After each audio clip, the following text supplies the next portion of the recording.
लोगों के घरों में बर्तन मांजे और तुम्हारा पेट पाला। उसके बाल सफेद हो गए, उसकी आंखों का नूर चला गया, उसकी कान की समाधि चली गई, उसको शुगर लगा तेरी वजह से, उसको ब्लड प्रेशर हुआ तेरी वजह से, उसको कैंसर लगा तेरी वजह से, उसका जीना हराम हो गया। एक माँ, आज एक माँ ओल्ड होम में मर गई है एक बेटे के हाथों। मैं शफीक बात कर रहा हूँ कराची से। बीवी और माँ की आपस में लड़ाई रहती थी हमेशा, तो मैंने उसके कहने पे ना अपनी माँ को ओल्ड हाउस भेज दिया। अब मैं चाहता हूँ कि मैं उससे माफी मांगू, लेकिन इसमें हो नहीं रहा। आपने अपनी वालदा को ओल्ड होम भेज दिया है? तो मैं उससे माफी मांगू, लेकिन अब हो नहीं रहा। मतलब वो माफी, वालदा माफी नहीं दे रही या क्या? क्या वालदा मर गई है मेरी। अल्लाह, इन्ना लिल्लाहि व इन्ना इलैहि राजिऊन। मेरे भाई, मेरा बस नहीं चलता, मैं अपने आप को जी चाहता, मैं अपने आप को नोच लूं अपने नाखूनों से। मेरी समझ में नहीं आ रहा, ना मुझे नींद आ रही है, ना मुझे कुछ हो रहा है, मुझे सब पे गुस्सा आ रहा है। ये इतना अचानक का मुझे समझ में नहीं आ रहा, मैं करूं क्या? मैं माँ से माफी मांगू, मैं किससे माफी मांगू, मैं कैसे माफी मांगू? मैं अपनी बीवी से बात नहीं करता, मैं अपने बच्चों को प्यार नहीं करता।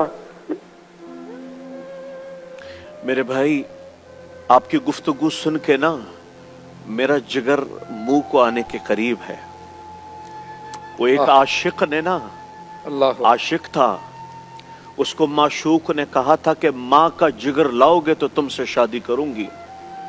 तो उस बदबख्त ने जाके माँ को छीरा, माँ का जिगर निकाला और चलता हुआ दौड़ा कि मैं अपने माशूक से कहूं कि ले, मैंने अपनी माँ का जिगर काट के तेरे सामने पेश कर दिया। तो वो भागने लगा। जब वो भागने लगा तो वो कहीं ठोकर लगी तो वो गिर गया। जैसे ही गिरा तो कलेजे से आवाज आई, शाला खैर हुए मेरा बच्चा। अल्लाह अकबर, अल्लाह, शाला खैर हुए मेरा बच्चा। जो लोमा पेट में रख, खुद न खाए तुम्हें खिलाए, खुद न पिए तुम्हें पिलाए, खुद सर्दियों की रातों में खिड़की दरवाजों के करीब सोए, तुम्हें लिहाफ पहनाए, लोगों के घरों में बर्तन मांजे और तुम्हारा पेट पाला। उसके बाल सफेद हो गए, उसकी आंखों का नूर चला गया, उसकी कान की समाधि चली गई, उसको शुगर लगा तेरी वजह से, उसको ब्लड प्रेशर हुआ तेरी वजह से, उसको कैंसर लगा तेरी वजह से, उसका जीना हराम हो गया। एक माँ, आज एक माँ ओल्ड होम में मर गई है एक बेटे के हाथों, जिसके पैरों तले जमीन थी, जिसके पैरों तले जन्नत थी। तुमने उसी माँ का जनाजा निकाल दिया। तुम इस कायनात के कातिल हो, तुम इस कायनात के खूनी हो, जिसने तुम्हारे जैसे दरिंदे को जिंदगी दी, तुम्हारे जैसे दरिंदे को वजूद बख्शा।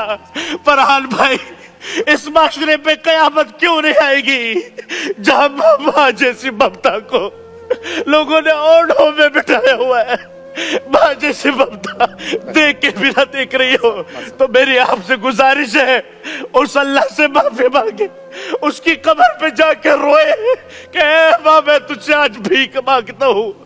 खुदा की कसम, तुम्हारी नमाजें मुंह पे मार दी जाएगी, तुम्हारे रोजे मुंह पे मार दिए जाएंगे, तुम्हारी दुआएं आसमानों तक भी नहीं उठेगी अगर तुमने ये माँ, ये तुम्हारे लिए जन्नत थी, ये माँ, ये तुम्हारे लिए दुनिया व आखिरत का बेहतरीन सर चश्मा था। लेकिन याद रखना, मैं थोड़ा जज्बाती इसलिए नहीं हुआ, हमारी माँ तो गुजर गई, हमें तो दुआएं देने वाला भी कोई, लेकिन जिसके पास नहीं है उससे जाके पूछो, उससे जाके पूछो उसमें क्या बीतती है। अरे बीवी अपनी जगह पर मुकद्दम है, माँ मुकद्दस है, माँ मुकद्दस है, उसके वमा तकल्लुमा ओफ भी नहीं करना। वो बिर्रहमा कमा रब्बयानी सगीरा, कैसे तुम्हें नहलाया, कैसे तुम्हें खिलाया, नवाले बना बना के तुम्हें खिलाए, तुम्हारी उंगली पकड़ के तुम्हें चलना सिखाया, तुम्हें कभी लड्डू कहा, कभी अपनी आंखों का तारा कहा, कभी अपने दिल और जिगर का चैन कहा। तुमने उसके साथ क्या किया, तुमने उसके साथ क्या खुदारा। ये आवाज जहां तक भी जाए, अपनी माओ की कदर कर ले, जब तक के उसमें मट्टी ना पड़े अपनी माओ की कदर करे। अगर हमने अपनी माओ की कदर नहीं की, याद रखना आपसे पूछा गया कयामत कब आएगी, कहा जब माँ बाप का गिरबान पकड़ ले औलाद, तो कयामत आ गई, आ गई ये कयामत। कौन सी निशानी है जो पूरी नहीं हुई? माँ बाप, माँ तो माँ होती है, जानवर भी अपने माँ से मोहब्बत करता है, हम तो इंसान है।